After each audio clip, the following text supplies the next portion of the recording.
Kinuha ang video na ito ilang saglit mula nang mailigtas ng Philippine Coast Guard ang 14 na sakay ng isang bangkang lumubog sa karagatang sakop ng Ternate, Cavite. Pinampas na kami nung kaya bumalik.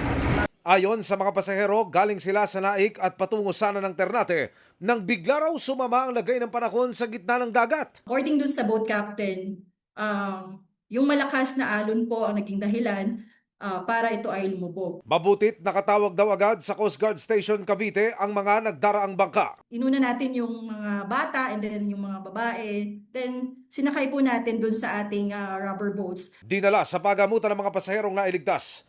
Ang motor bangka wala raw papeles at hindi nakarehistro bilang tourist o passenger bangka. Usually po yung mga fishing bangka natin, pag off-peak po, ibig sabihin po, wala po silang kita dun sa pangingisda, ginagawa po nilang passenger boat or tourist boat yung bangka nila. Pero kailangan po nila itong irehistro sa marina. Ito po ay kulang-kulang po sa papeles at nagkaroon po ng overloading din po sa mga pasahero. Dapat ay karga niya lang po na pasahero ay 10. Pero po yung nakita po natin and ang rescue po ng Coast Guard ay 14 passengers. Nasa mabuting lagay na ang mga pasahero. Iniimbestigahan na ngayon ng mga otoridad ng kapitan at ang may-ari ng bangka. Sinusubukan pa naming kunin ang kanilang panig.